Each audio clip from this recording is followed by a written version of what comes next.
Chapter 5. Specialized Knowledge. Personal Experiences or Observations.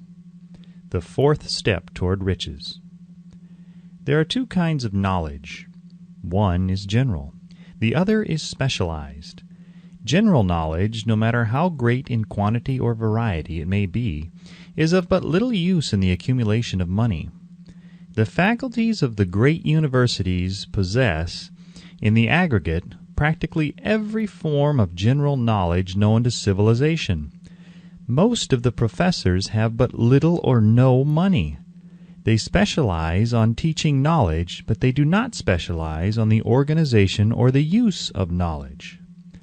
Knowledge will not attract money unless it is organized and intelligently directed through practical plans of action to the definite end of accumulation of money. Lack of understanding of this fact has been the source of confusion to millions of people who falsely believe that knowledge is power. It is nothing of the sort. Knowledge is only potential power. It becomes power only when and if it is organized into definite plans of action and directed to a definite end. The missing link in all systems of education known to civilization today may be found in the failure of educational institutions to teach their students how to organize and use knowledge after they acquire it. Many people make the mistake of assuming that, because Henry Ford had but little schooling, he is not a man of education. Those who make this mistake do not know Henry Ford, nor do they understand the real meaning of the word educate. That word is derived from the Latin word educo, meaning to educe, to draw out, to develop from within.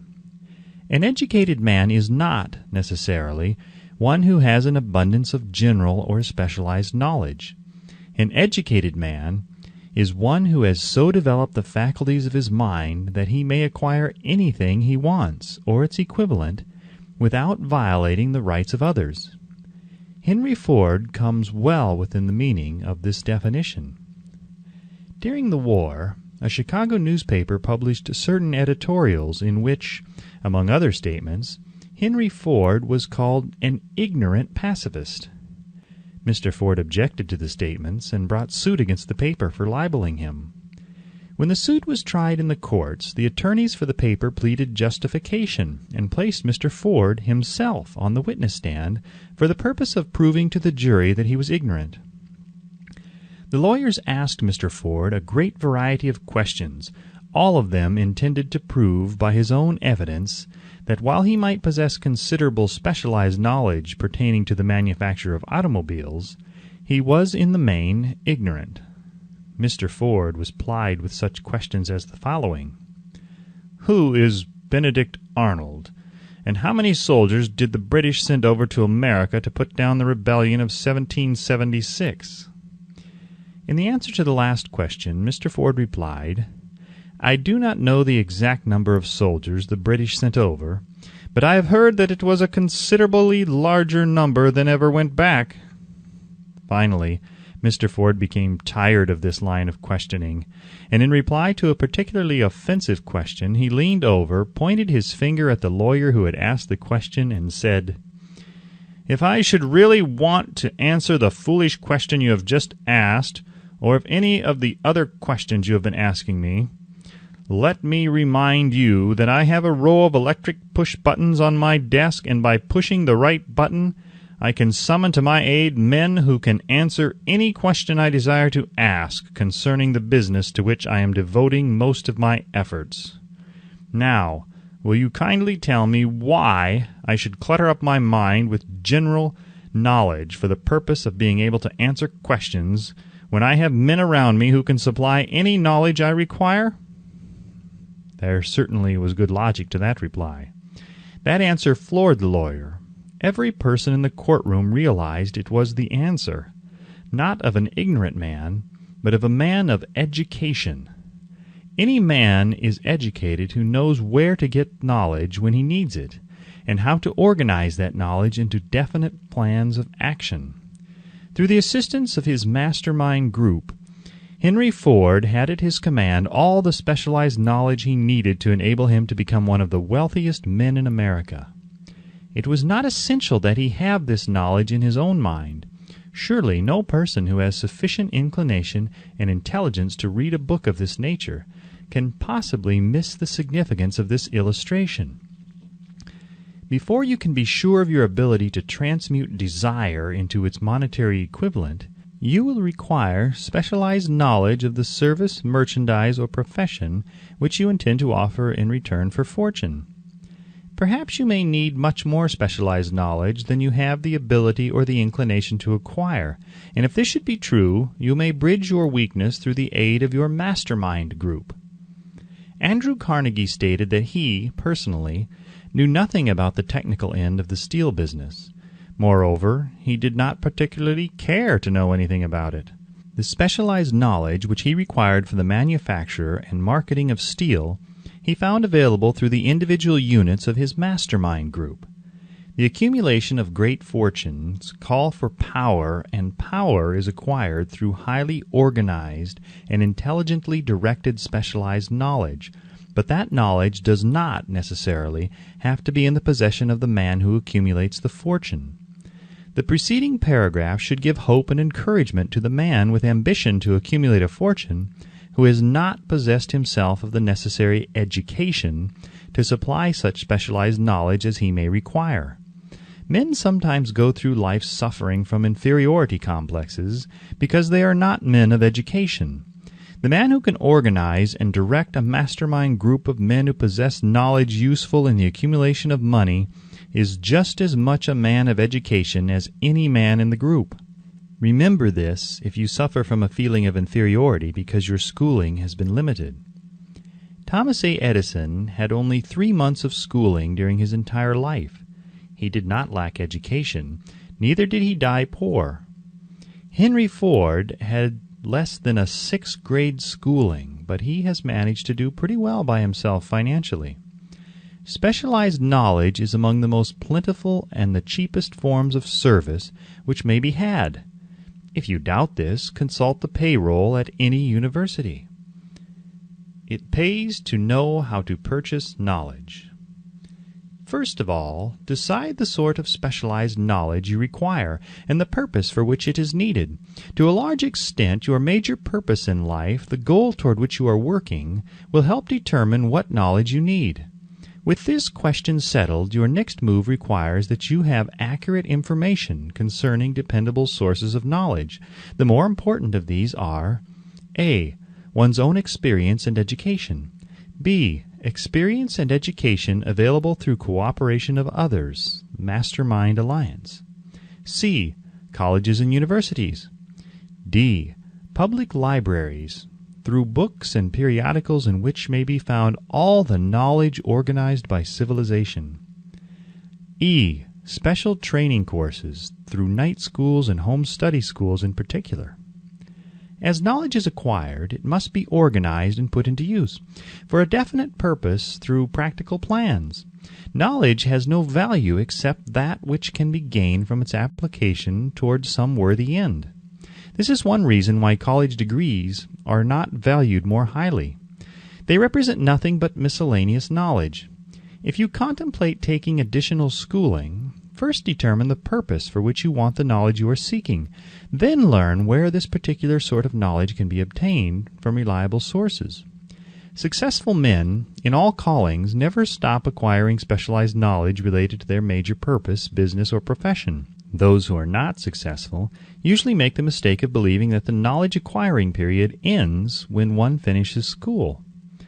The truth is that schooling does little more than to put one in the way of learning how to acquire practical knowledge.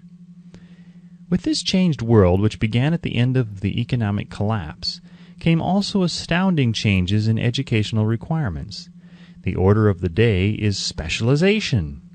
This truth was emphasized by Roger P. Moore, Secretary of Appointments of Columbia University. Specialists most sought.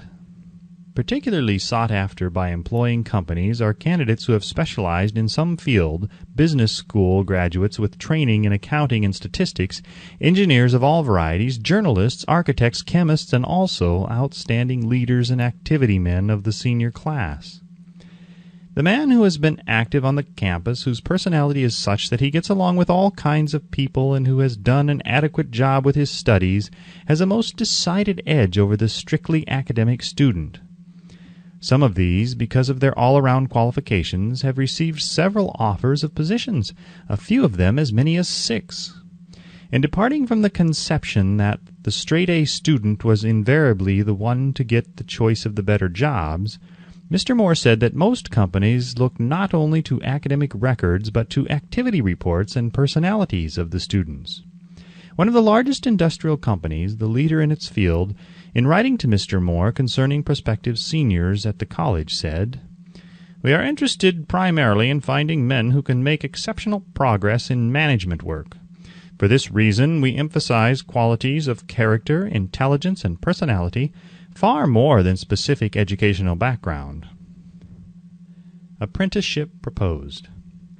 Proposing a system of apprenticing students in offices, stores, and industrial occupations during the summer vacation, Mr. Moore asserts that after the first 2 or 3 years of college, every student should be asked to choose a definite future course and to call a halt if he has been merely pleasantly drifting without purpose through an unspecialized academic curriculum.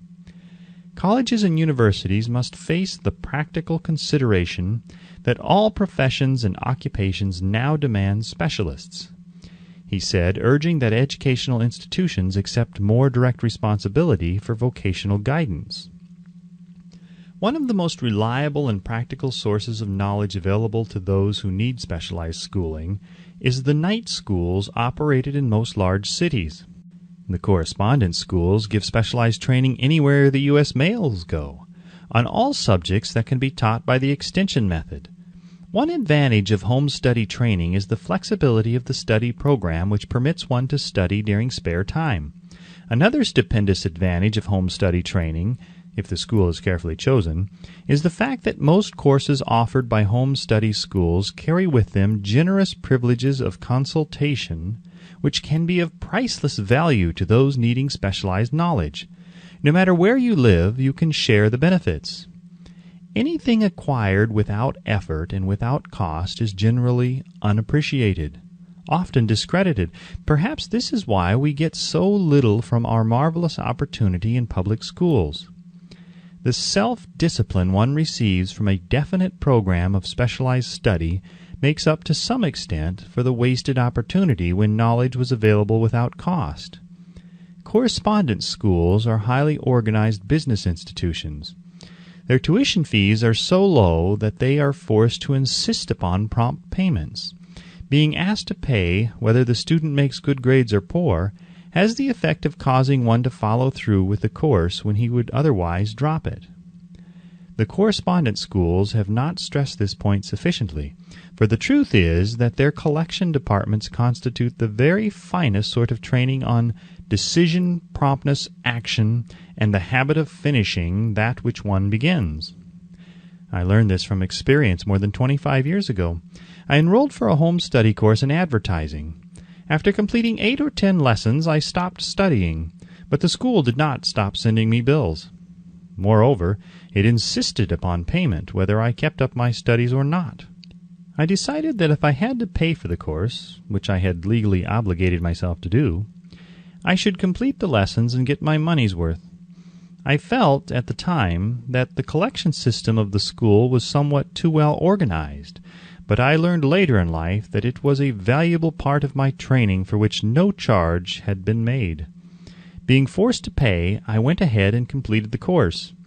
Later in life, I discovered that the efficient collection system of that school had been worth much in the form of money earned, because of the training in advertising I had so reluctantly taken. We have in this country what is said to be the greatest public school system in the world. We have invested fabulous sums for fine buildings. We have provided convenient transportation for children living in rural districts. so they may attend the best schools. But there is one astounding weakness to this marvelous system. It is free. One of the strange things about human beings is that they value only that which has a price. The free schools of America and the free public libraries do not impress people because they are free. This is the major reason why so many people find it necessary to acquire additional training after they quit school and go to work.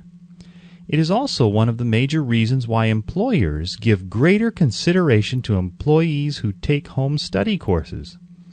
They have learned from experience that any person who has the ambition to give up a part of his spare time to studying at home has in him those qualities which make for leadership. This recognition is not a charitable gesture. It is sound business judgment upon the part of the employers. There is one weakness in people for which there is no remedy. It is the universal weakness of lack of ambition.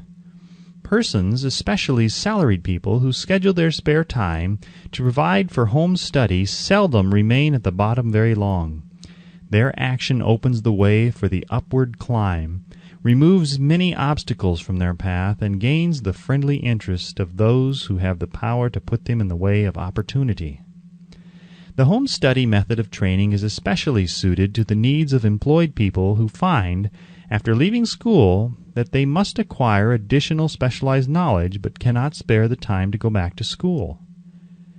The changed economic conditions prevailing since the Depression have made it necessary for thousands of people to find additional or new sources of income. For the majority of these, the solution to their problem may be found only by acquiring specialized knowledge. Many will be forced to change their occupations entirely. When a merchant finds that a certain line of merchandise is not selling, he usually supplants it with another that is in demand. The person whose business is that of marketing personal services must also be an efficient merchant. If his services do not bring adequate returns in one occupation, he must change to another, where broader opportunities are available. Stuart Austin Weir prepared himself as a construction engineer and followed this line of work until the Depression limited his market to where it did not give him the income he required. He took inventory of himself, decided to change his profession to the law, went back to school, and took special courses by which he prepared himself as a corporation lawyer. Despite the fact that the Depression had not ended, he completed his training, passed the bar examination, and quickly built a lucrative law practice in Dallas, Texas. In fact, he is turning away clients. Just to keep the record straight and to anticipate the alibis of those who will say, "I couldn't go to school because I have a family to support," or "I'm too old," I will add the information that Mr. Weir was past 40 and married when he went back to school. Moreover, by carefully selecting highly specialized courses in colleges best prepared to teach the subjects chosen, Mr. Weir completed in 2 years the work for which the majority of law students require 4 years. It pays to know how to purchase knowledge.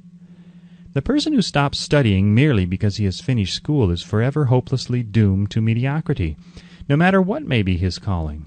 The way of success is the way of continuous pursuit of knowledge. Let us consider a specific instance. During the Depression, a salesman in a grocery store found himself without a position. Having had some bookkeeping experience, he took a special course in accounting, familiarized himself with all the latest bookkeeping and office equipment, and went into business for himself. Starting with the grocer for whom he had formerly worked, he made contracts with more than 100 small merchants to keep their books at a very nominal monthly fee. His idea was so practical that he soon found it necessary to set up a portable office in a light delivery truck, which he equipped with modern bookkeeping machinery.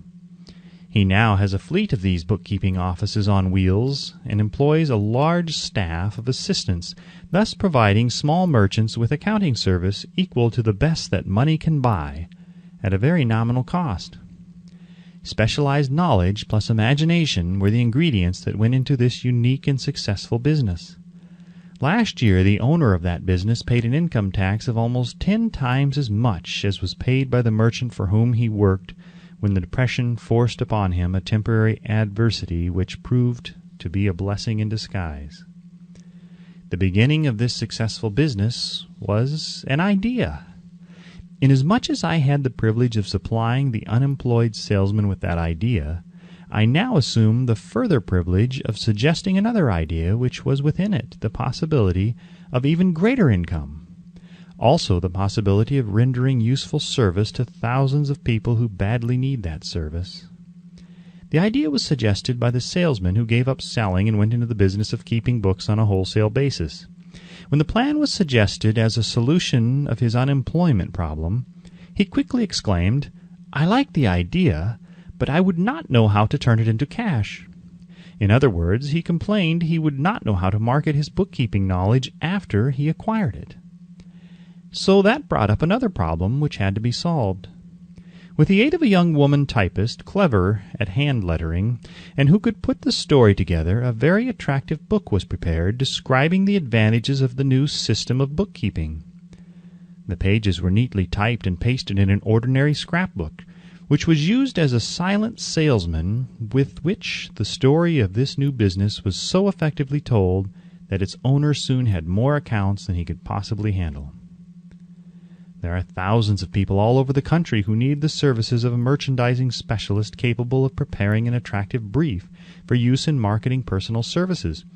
The aggregate annual income from such a service might easily exceed that received by the largest employment agency, and the benefits of the service might be made far greater to the purchaser than any to be obtained from an employment agency.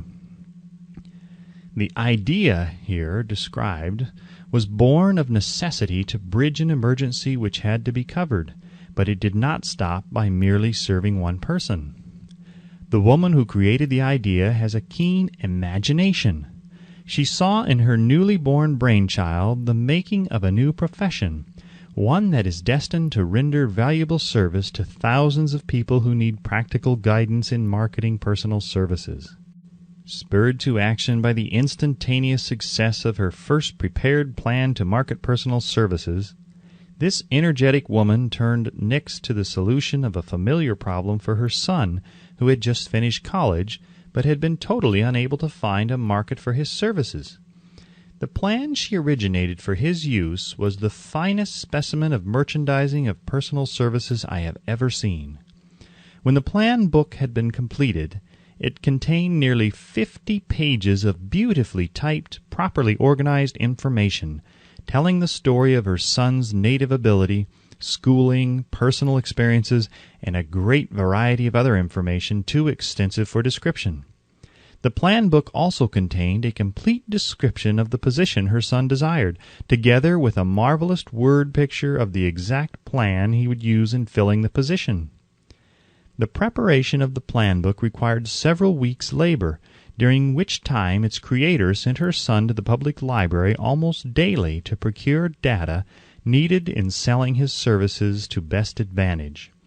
She sent him also to all the competitors of his prospective employer, and gathered from them vital information concerning their business methods, which was of great value in the formation of the plan he intended to use in filling the position he sought.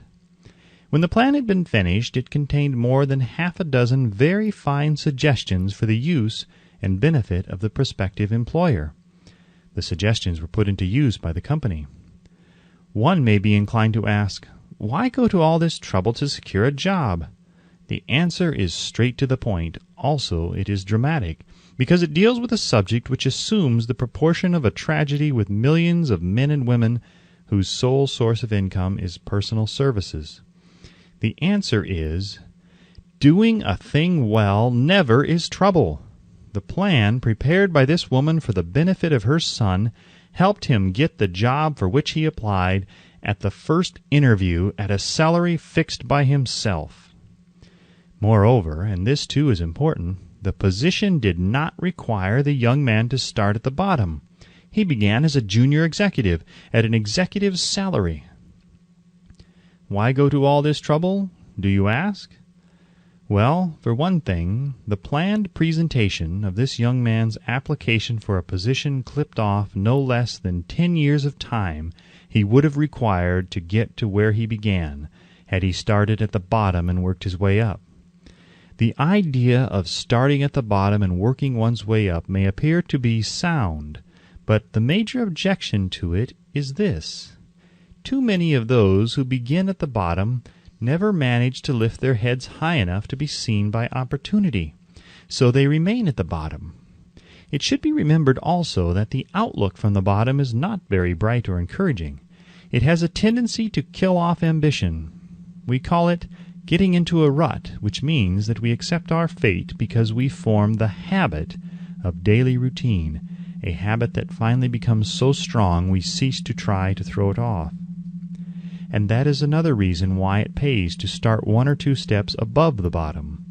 By so doing, one forms the habit of looking around, of observing how others get ahead, of seeing opportunity, and of embracing it without hesitation. Dan Halpin is a splendid example of what I mean. During his college days, he was manager of the famous 1930 National Championship Notre Dame football team when it was under the direction of the late Knute Rockne. Perhaps he was inspired by the great football coach to aim high and not mistake temporary defeat for failure, just as Andrew Carnegie, the great industrial leader, inspired his young business lieutenants to set high goals for themselves. At any rate, young Halpin finished college at a mighty unfavorable time, when the Depression had made jobs scarce, so, after a fling at investment banking and motion pictures, he took the first opening with a potential future he could find.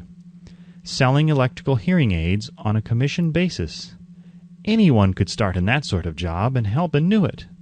But it was enough to open the door of opportunity to him. For almost 2 years he continued in a job not to his liking, and he would never have risen above that job if he had not done something about his dissatisfaction. He aimed first at the job of assistant sales manager of his company, and got the job. That one step upward placed him high enough above the crowd to enable him to see still greater opportunity. Also, it placed him where opportunity could see him.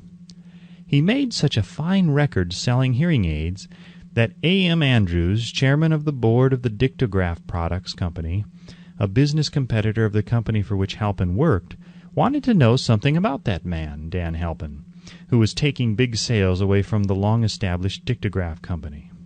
He sent for Halpin. When the interview was over, Halpin was the new sales manager in charge of the Acousticon division.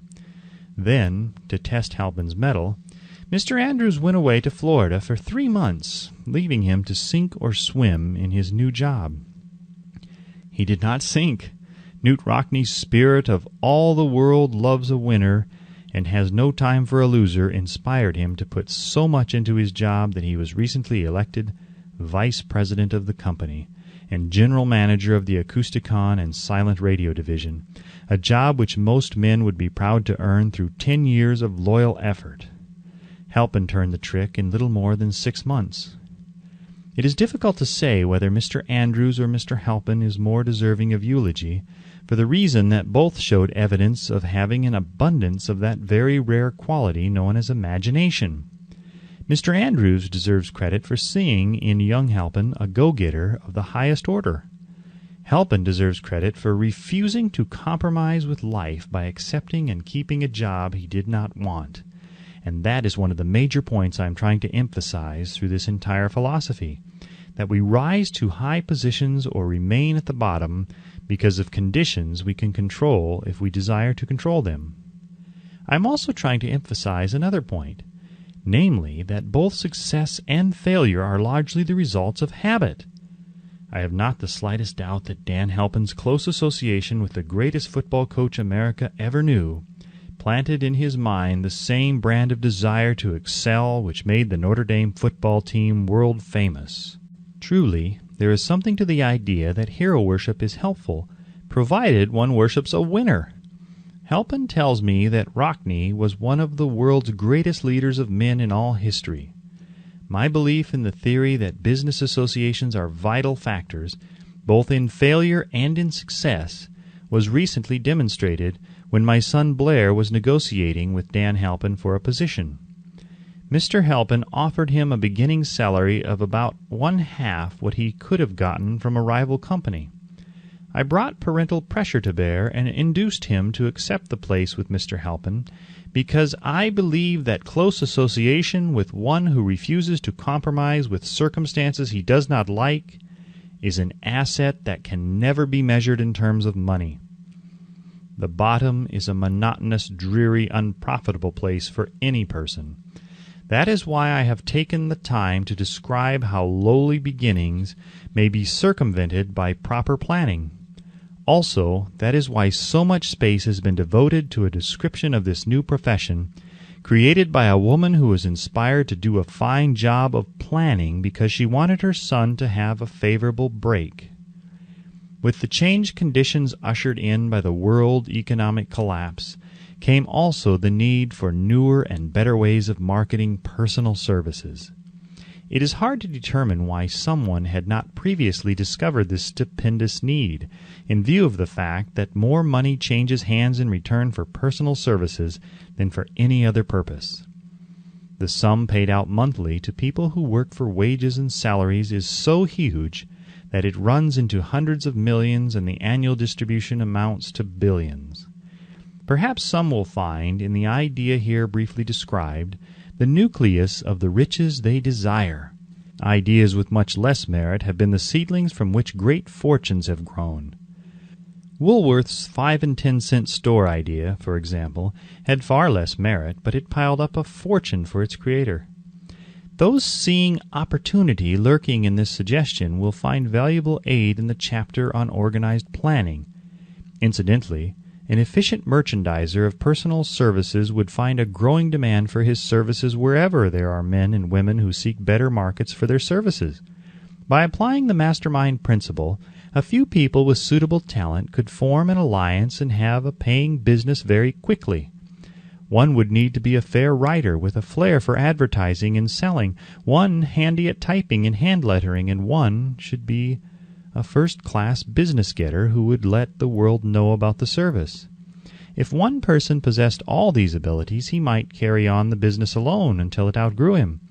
The woman who prepared the personal service sales plan for her son now receives requests from all parts of the country for her cooperation in preparing similar plans for others who desire to market their personal services for more money.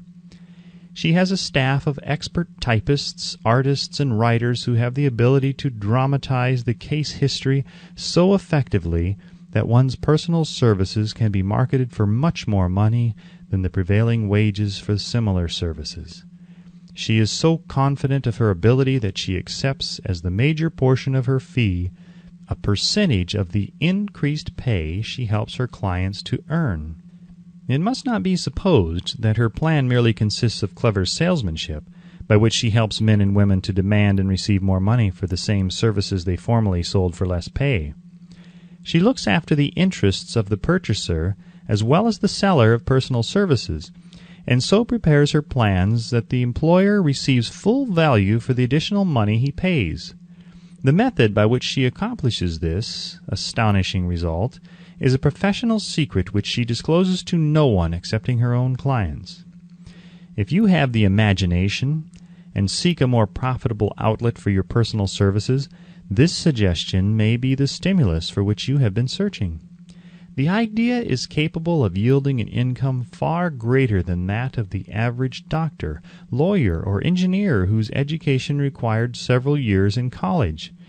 The idea is saleable to those seeking new positions, in practically all positions calling for managerial or executive ability, and those desiring rearrangement of incomes in their present positions. There is no fixed price for sound ideas. Back of all ideas is specialized knowledge. Unfortunately, for those who do not find riches in abundance, specialized knowledge is more abundant and more easily acquired than ideas. Because of this very truth, there is a universal demand and an ever-increasing opportunity for the person capable of helping men and women to sell their personal services advantageously. Capability means imagination, the one quality needed to combine specialized knowledge with ideas in the form of organized plans designed to yield riches. If you have imagination, This chapter may present you with an idea sufficient to serve as the beginning of the riches you desire. Remember, the idea is the main thing. Specialized knowledge may be found just around the corner. Any corner. Chapter 6. Imagination. The Workshop of the Mind. The fifth step toward riches. The imagination is literally the workshop wherein are fashioned all plans created by man. The impulse, the desire, is given shape, form, and action through the aid of the imaginative faculty of the mind. It has been said that man can create anything which he can imagine. Of all the ages of civilization, this is the most favorable for the development of the imagination, because it is an age of rapid change. On every hand one may contact stimuli which develop the imagination. Through the aid of his imaginative faculty, man has discovered and harnessed more of nature's forces during the past 50 years than during the entire history of the human race previous to that time. He has conquered the air so completely that the birds are a poor match for him in flying.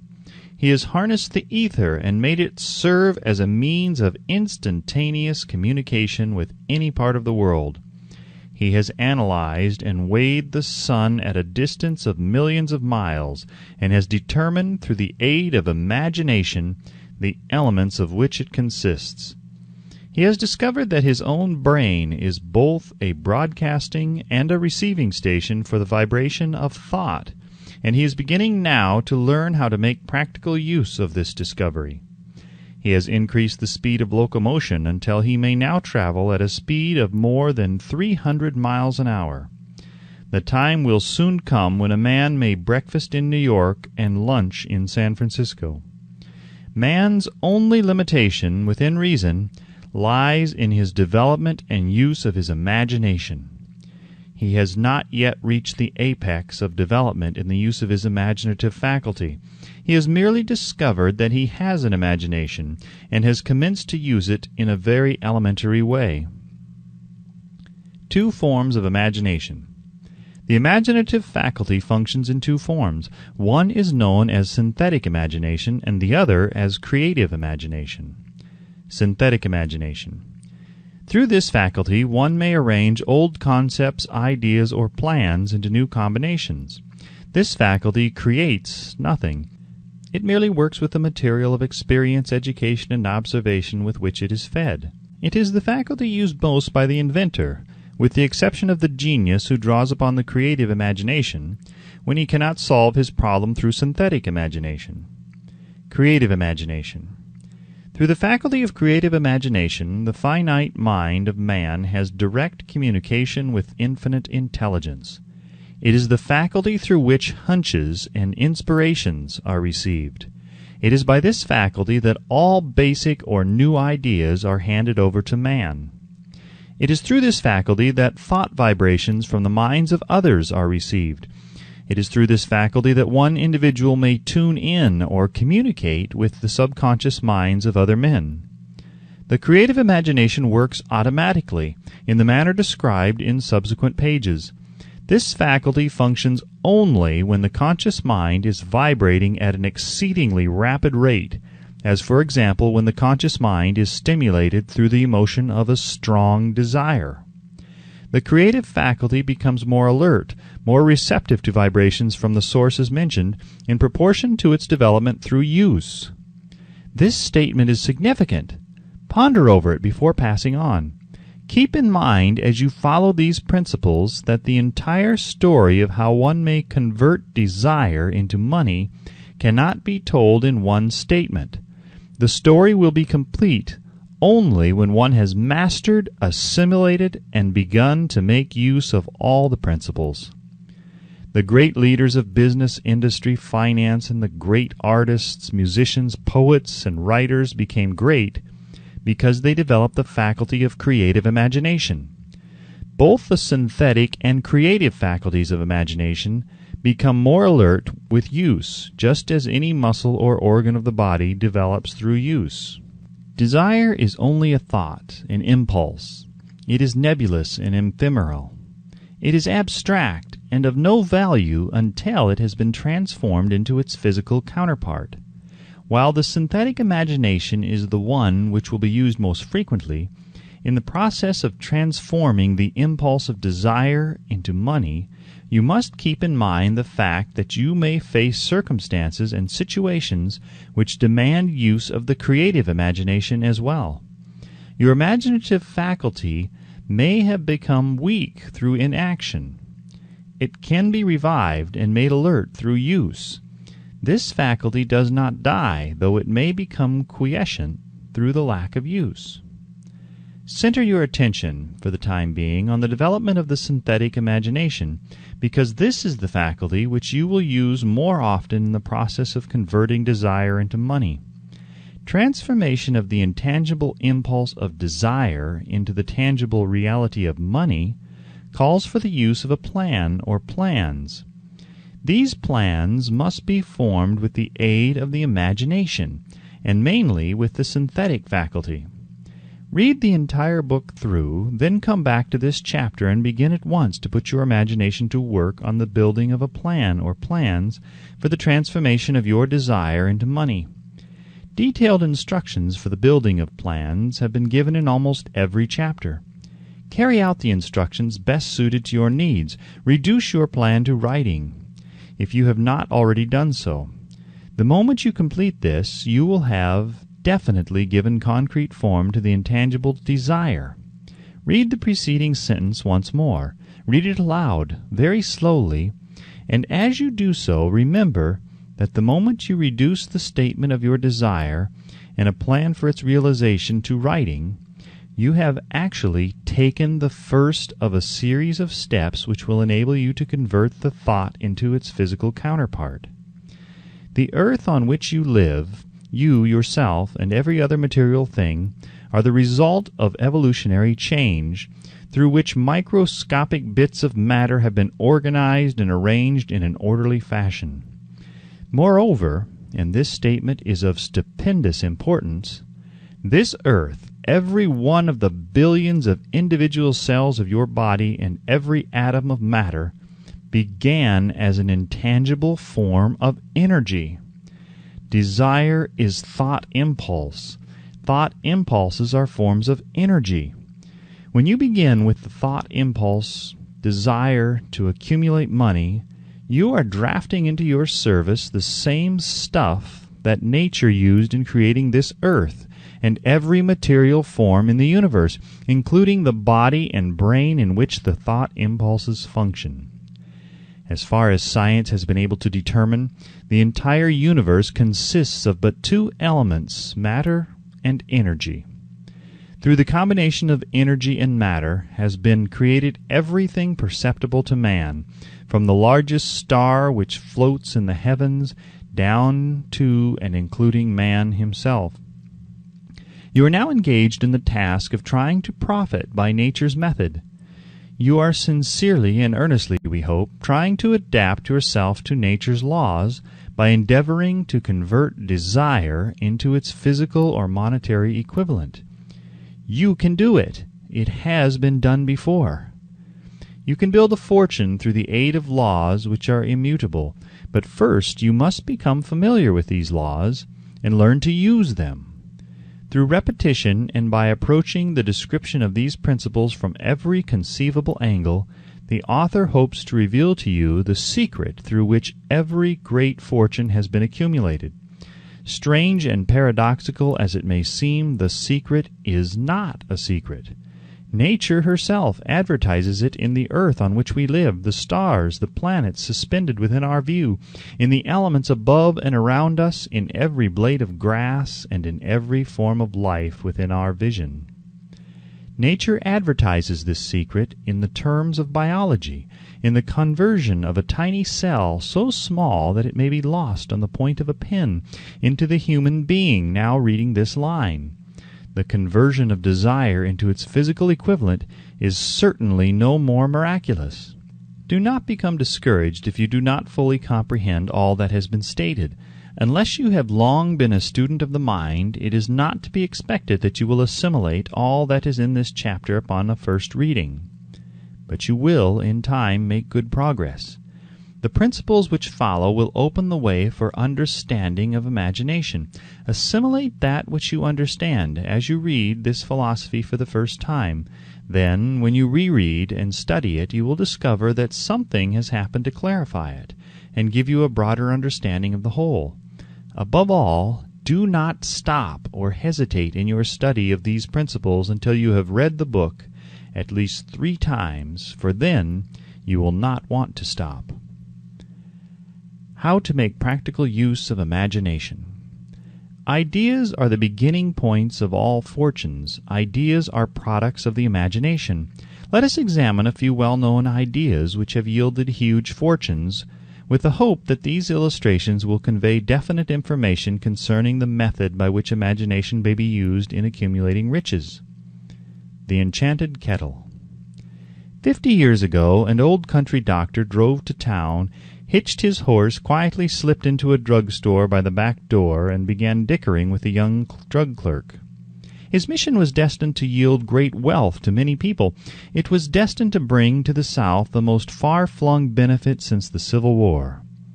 For more than an hour behind the prescription counter, the old doctor and the clerk talked in low tones. Then the doctor left. He went out to the buggy and brought back a large, old-fashioned kettle, a big wooden paddle used for stirring the contents of the kettle, and deposited them in the back of the store. The clerk inspected the kettle, reached into his inside pocket, took out a roll of bills, and handed it over to the doctor. The roll contained exactly $500, the clerk's entire savings. The doctor handed over a small slip of paper on which was written a secret formula. The words on that small slip of paper were worth a king's ransom. But not to the doctor. Those magic words were needed to start the kettle to boiling, but neither the doctor nor the young clerk knew what fabulous fortunes were destined to flow from that kettle. The old doctor was glad to sell the outfit for $500. The money would pay off his debts and give him freedom of mind. The clerk was taking a big chance by staking his entire life's savings on a mere scrap of paper and an old kettle. He never dreamed his investment would start a kettle to overflowing with gold that would surpass the miraculous performance of Aladdin's lamp. What the clerk really purchased was an idea. The old kettle and the wooden paddle and the secret message on a slip of paper were incidental. The strange performance of that kettle began to take place after the new owner mixed with the secret instructions an ingredient on which the doctor knew nothing. Read this story carefully. Give your imagination a test. See if you can discover what it was that the young man added to the secret message which caused the kettle to overflow with gold. Remember, as you read, that this is not a story from Arabian Nights. Here you have a story of facts, stranger than fiction, facts which began in the form of an idea. Let us take a look at the vast fortunes of gold this idea has produced. It has paid and still pays huge fortunes to men and women all over the world who distribute the contents of the kettle to millions of people.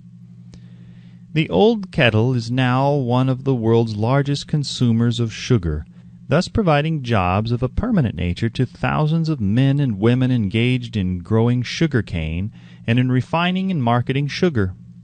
The old kettle consumes annually millions of glass bottles, providing jobs to huge numbers of glass workers. The old kettle gives employment to an army of clerks, stenographers, copywriters, and advertising experts throughout the nation. It has brought fame and fortune to scores of artists who have created magnificent pictures describing the product. The old kettle has converted a small southern city into the business capital of the South, where it now benefits directly or indirectly every business and practically every resident of the city. The influence of this idea now benefits every civilized country in the world, pouring out a continuous stream of gold to all who touch it. Gold from the kettle built and maintains one of the most prominent colleges of the South, where thousands of young people receive the training essential for success. The old kettle has done other marvelous things. All through the world depression, when factories, banks, and business houses were folding up and quitting by the thousands, the owner of this enchanted kettle went marching on, giving continuous employment to an army of men and women all over the world, and paying out extra portions of gold to those who long ago had faith in the idea. If the product of that old brass kettle could talk, it would tell thrilling tales of romance in every language, romances of love, romances of business, romances of professional men and women who are daily being stimulated by it. The author is sure of at least one such romance, for he was part of it. And it all began not far from the very spot on which the drug clerk purchased the old kettle. It was here that the author met his wife, and it was she who first told him of the enchanted kettle. It was the product of that kettle they were drinking when he asked her to accept him for better or for worse. Now that you know the content of the enchanted kettle is a world-famous drink, it is fitting that the author confess that the home city of the drink supplied him with a wife, also that the drink itself provides him with stimulation of thought without intoxication, and thereby it serves to give the refreshment of mind which an author must have to do his best work. Whoever you are, wherever you may live, whatever occupation you may be engaged in, just remember in the future every time you see the words Coca-Cola that its vast empire of wealth and influence grew out of a single idea, and that the mysterious ingredient the drug clerk Asa Candler mixed with the secret formula was imagination. Stop and think of that for a moment. Remember also that the 13 steps to riches described in this book were the media through which the influence of Coca-Cola has been extended to every city, town, village, and crossroads of the world, and that any idea you may create, as sound and meritorious as Coca-Cola, has the possibility of duplicating the stupendous record of this worldwide thirst killer. Truly, thoughts are things, and their scope of operation is the world itself. What I would do if I had $1 million. This story proves the truth of that old saying, "Where there's a will, there's a way." It was told to me by that beloved educator and clergyman, the late Frank W. Gonzalez, who began his preaching career in the stockyards region of South Chicago. While Dr. Gonzalez was going through college, he observed many defects in our educational system, defects which he believed he could correct if he were the head of a college. His deepest desire was to become the directing head of an educational institution in which young men and women would be taught to learn by doing. He made up his mind to organize a new college in which he would carry out his ideas without being handicapped by orthodox methods of education. He needed $1 million to put the project across. Where was he to lay his hands on so large a sum of money? That was the question that absorbed most of this ambitious young preacher's thought. But he couldn't seem to make any progress. Every night he took that thought to bed with him. He got up with it in the morning. He took it with him wherever he went. He turned it over and over in his mind until it became a consuming obsession with him. $1 million is a lot of money. He recognized that fact, but he also recognized the truth that the only limitation is that which one sets up in one's own mind. Being a philosopher as well as a preacher, Dr. Gonzalez recognized, as do all who succeed in life, that definiteness of purpose is the starting point from which one must begin. He recognized, too, that definiteness of purpose takes on animation, life, and power when backed by a burning desire to translate that purpose into its material equivalent.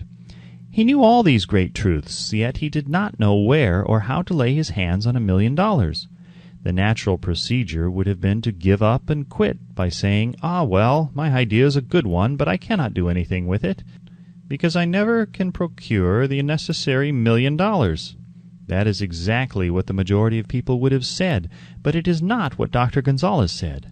What he said and what he did are so important that I now introduce him and let him speak for himself.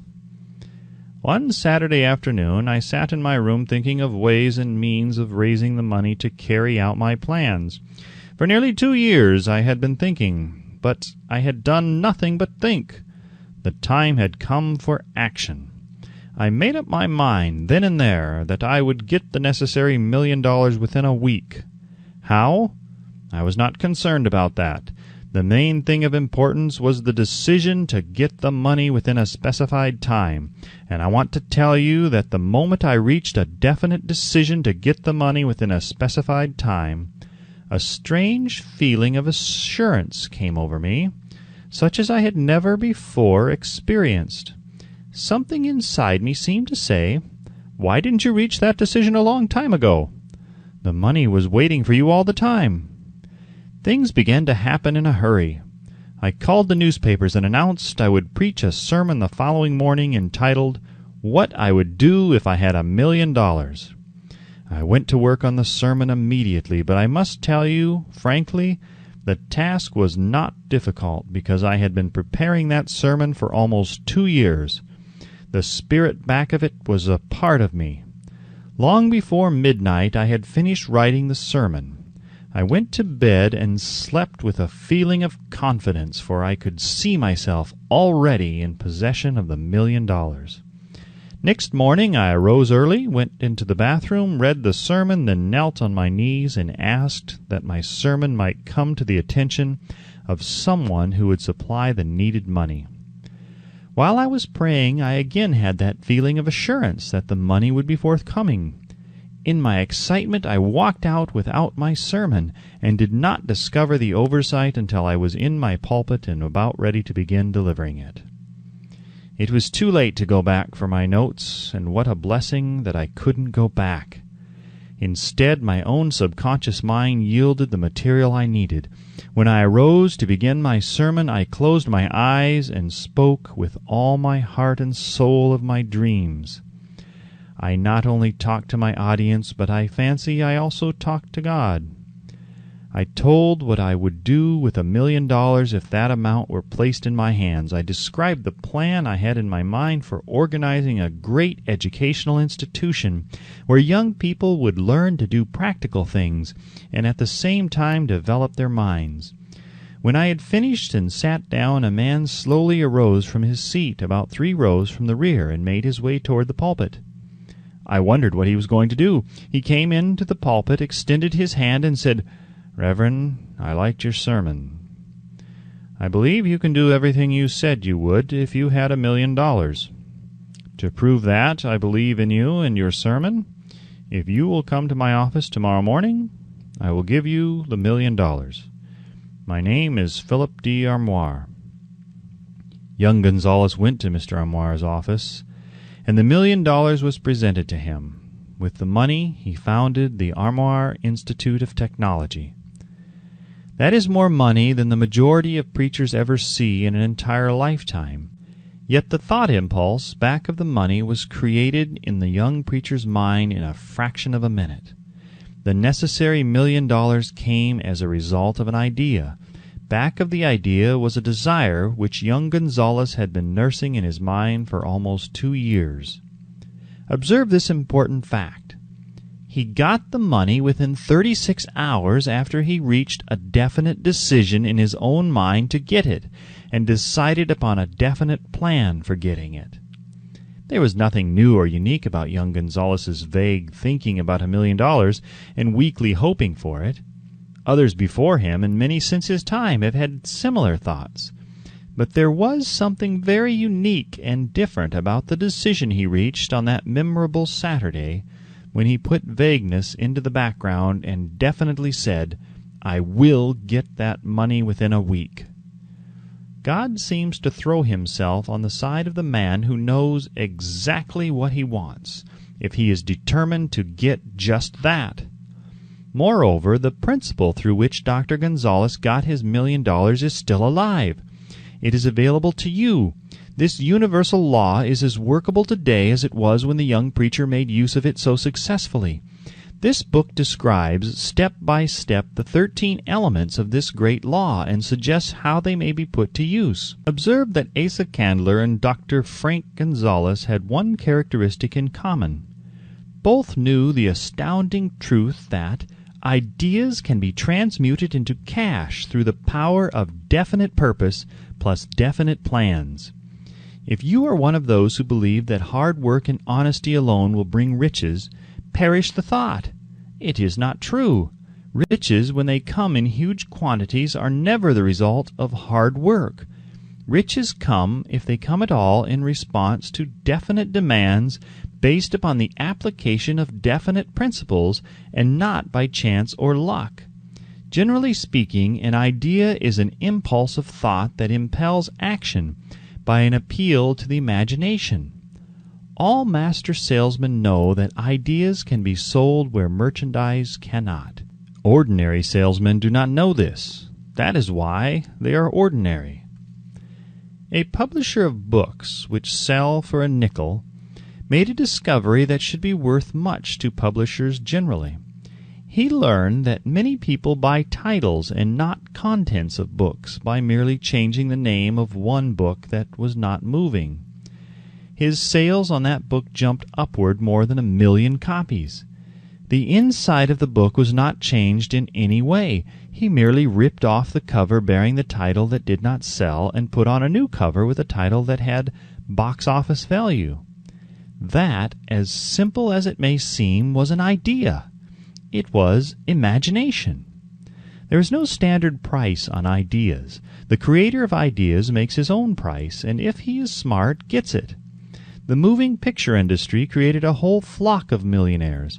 Most of them were men who couldn't create ideas, but they had the imagination to recognize ideas when they saw them. The next flock of millionaires will grow out of the radio business, which is new and not overburdened with men of keen imagination. The money will be made by those who discover or create new and more meritorious radio programs and have the imagination to recognize merit and to give the radio listeners a chance to profit by it. The sponsor, that unfortunate victim who now pays the cost of all radio entertainment, soon will become idea conscious and demands something for his money. The man who beats the sponsor to the draw and supplies programs that render useful service is the man who will become rich in this new industry. Crooners and light chatter artists who now pollute the air with wisecracks and silly giggles will go the way of all light timbers, and their places will be taken by real artists who interpret carefully planned programs which have been designed to service the minds of men as well as provide entertainment. Here is a wide-open field of opportunity screaming its protest at the way it is being butchered because of a lack of imagination, and begging for rescue at any price. Above all, the thing that radio needs is new ideas. If this new field of opportunity intrigues you, perhaps you might profit by the suggestion that the successful radio programs of the future will give more attention to creating buyer audiences and less attention to listener audiences. Stated more plainly, the builder of radio programs who succeeds in the future must find practical ways to convert listeners into buyers. Moreover, the successful producer of radio programs in the future must key his features so that he can definitely show its effect upon the audience. Sponsors are becoming a bit weary of buying glib selling talks based upon statements grabbed out of thin air. They want, and in the future will demand, indisputable proof that the Who's It program not only gives millions of people the silliest giggle ever, but that the silly giggler can sell merchandise. Another thing that might as well be understood by those who contemplate entering this new field of opportunity: radio advertising is going to be handled by an entirely new group of advertising experts, separate and distinct from the old-time newspaper and magazine advertising agency men. The old-timers in the advertising game cannot read the modern radio scripts because they have been schooled to see ideas. The new radio technique demands men who can interpret ideas from a written manuscript in terms of sound. It costs the author a year of hard labor and many thousands of dollars to learn this. Radio right now is about where the moving pictures were when Mary Pickford and her curls first appeared on the screen. There is plenty of room in radio for those who can produce or recognize ideas. If the foregoing comment on the opportunities of radio has not started your idea factory to work, you had better forget it. Your opportunity is in some other field. If the comment intrigued you in the slightest degree, then go further into it, and you may find the one idea you need to round out your career. Never let it discourage you if you have no experience in radio. Andrew Carnegie knew very little about making steel. I have Carnegie's own word for this, but he made practical use of 2 of the principles described in this book, and made the steel business yield him a fortune. The story of practically every great fortune starts with the day when a creator of ideas and a seller of ideas got together and worked in harmony. Carnegie surrounded himself with men who could do all that he could not do, men who created ideas and men who put ideas into operation and made himself and the others fabulously rich. Millions of people go through life hoping for favorable breaks. Perhaps a favorable break can get one an opportunity, but the safest plan is not to depend upon luck. It was a favorable break that gave me the biggest opportunity of my life, but 25 years of determined effort had to be devoted to that opportunity before it became an asset. The break consisted of my good fortune in meeting and gaining the cooperation of Andrew Carnegie. On that occasion, Carnegie planted in my mind the idea of organizing the principles of achievement into a philosophy of success. Thousands of people have profited by the discoveries made in the 25 years of research, and several fortunes have been accumulated through the application of the philosophy. The beginning was simple. It was an idea which anyone might have developed. The favorable break came through Carnegie, but what about the determination, definiteness of purpose, and the desire to attain the goal, and the persistent effort of 25 years? It was no ordinary desire that survived disappointment, discouragement, temporary defeat, criticism, and the constant reminding of waste of time. It was a burning desire, an obsession. When the idea was first planted in my mind by Mr. Carnegie, it was coaxed, nursed, and enticed to remain alive. Gradually, the idea became a giant under its own power, and it coaxed, nursed, and drove me. Ideas are like that. First, you give life and action and guidance to ideas.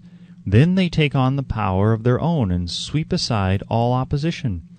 Ideas are intangible forces, but they have more power than the physical brains that give birth to them. They have the power to live on after the brain that creates them has returned to dust. For example, take the power of Christianity. That began with a simple idea, born in the brain of Christ. Its chief tenet was, "Do unto others as you would have others do unto you." Christ has gone back to the source from whence he came, but his idea goes marching on. Some day it may grow up and come into its own. Then it will have fulfilled Christ's deepest desire. The idea has been developing only 2,000 years. Give it time. Success requires no explanations. Failure permits no alibis.